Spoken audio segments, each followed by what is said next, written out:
પ્રકરણ 1 રાષ્ટ્રીય આવકનો બીજો મુદ્દો રાષ્ટ્રીય આવક માપવાની પદ્ધતિઓ. પ્રશ્ન સ્વરૂપે રાષ્ટ્રીય આવકની વ્યાખ્યા આપી રાષ્ટ્રીય આવક માપવાની ઉત્પાદન પદ્ધતિ સમજાવો. અથવા રાષ્ટ્રીય આવકની પેદાશ મૂલ્ય અને આવક પ્રાપ્તિ રીતે ગણતરી કરો. અથવા રાષ્ટ્રીય આવક માપવાની ઉત્પાદનલક્ષી એટલે કે પેદાશ મૂલ્ય પદ્ધતિ સમજાવો અને તેની મર્યાદાઓ જણાવો. અથવામાં આવક પદ્ધતિની મદદથી રાષ્ટ્રીય આવકની ગણતરી સમજાવો. છેલ્લે ખર્ચની દ્રષ્ટિએ રાષ્ટ્રીય આવકની ગણતરી સમજાવો.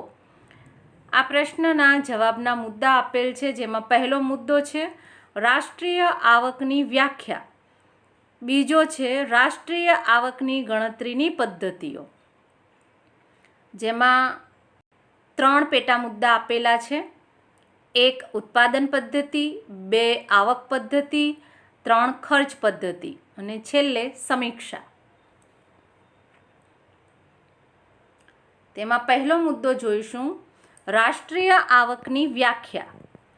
કોઈપણ દેશમાં વર્ષ દરમિયાન પેદા થતી ચીજવસ્તુઓ અને સેવાઓને જ્યારે કોઈ એક ચોક્કસ માપમાં રજૂ કરવામાં આવે છે ત્યારે તેને તે દેશની રાષ્ટ્રીય આવક કહેવામાં આવે છે. રાષ્ટ્રીય આવકની જુદા જુદા તજજ્ઞોએ આપેલી વ્યાખ્યાઓ નીચે પ્રમાણે છે. 1. પ્રોફેસર માર્શરના શબ્દોમાં, દેશમાં ઉપલબ્ધ શ્રમ, મૂડીના સાધનો અને ભૂમિના સહયોગમાં કામ કરીને વર્ષ દરમિયાન સેવાઓ સહિત ભૌતિક અને અભૌતિક ચીજવસ્તુઓનો જે ચોક્કસ જથ્થો પેદા કરે છે તે દેશની ચોખ્ખી રાષ્ટ્રીય આવક છે. બીજી વ્યાખ્યા પ્રોફેસર ફિશરના શબ્દોમાં, ઉપભોક્તા દ્વારા અંતિમ ઉપભોગમાં લેવાતી ભૌતિક ચીજવસ્તુઓ કે માનવીય સેવાઓનો જ રાષ્ટ્રીય આવકમાં સમાવેશ થાય છે. ત્રીજી વ્યાખ્યા પ્રોફેસર પિગુના શબ્દોમાં, નાણાંની મદદથી માપી શકાય તેવી સમાજની વસ્તુલક્ષી આવક એટલે રાષ્ટ્રીય આવક. વિદેશોમાંથી પ્રાપ્ત થતી આવકોનો પણ તેમાં સમાવેશ કરવો જોઈએ. ચોથી વ્યાખ્યા પ્રોફેસર હિક્સના મતે, સર્વ સ્વીકાર્ય એવા નાણાંના માપદંડથી મપાતી વસ્તુઓ અને સેવાઓનો સમૂહ એટલે રાષ્ટ્રીય આવક.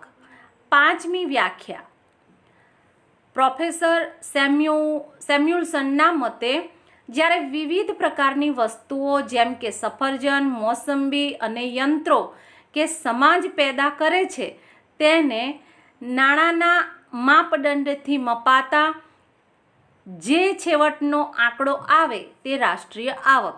છઠ્ઠી વ્યાખ્યા ડૉક્ટર સાયમન ક્રુઝનેટ્સના મતે, દેશના ઉત્પાદન માળખામાંથી વર્ષ દરમિયાન અંતિમ ચીજવસ્તુઓ અને સેવાઓમાં જે અંતિમ પ્રવાહ ગ્રાહકો સુધી પહોંચે છે અથવા દેશના મૂડી સાધનોમાં ચોખ્ખો વધારો કરે છે તેને રાષ્ટ્રીય આવક કહેવાય છે.